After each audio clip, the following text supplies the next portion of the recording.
so that bears watching. All right, so from San Diego State, the guys in Los Angeles are starting their season too, and this is, boy, there's some storylines coming out of the Pac-10 involving those guys that you want to talk about.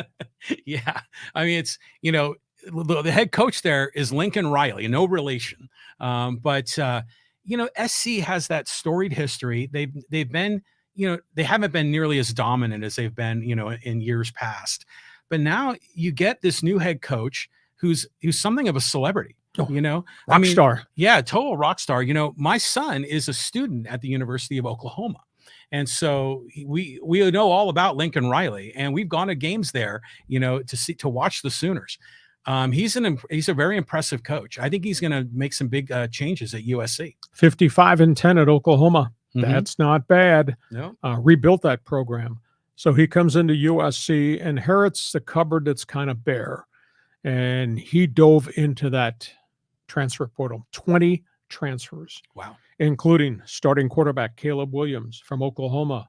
And he's got 3 years left. I don't know if he stays all three. Starting running back Travis Dye came from the University of Oregon, over 1,300 yards rushing last year in the conference for the Ducks. Mm-hmm. Top wide receiver Jordan Addison, 110 receptions, University of Pittsburgh last year. He's here. Wow. And a ton of defensive players, linebackers, defensive linemen, a couple of offensive linemen, one out of the Atlantic Coast Conference. It's pretty good. So it's right there in front of them. Now, they were not picked to finish in the top 3 in the Pac-10 in the preseason Skyriders poll. They're going to have to prove themselves. Their schedule gives them a huge break right out of the gate. And they don't really play many tough conference games till they get to the end of the season. At the end of the season, USC has to play.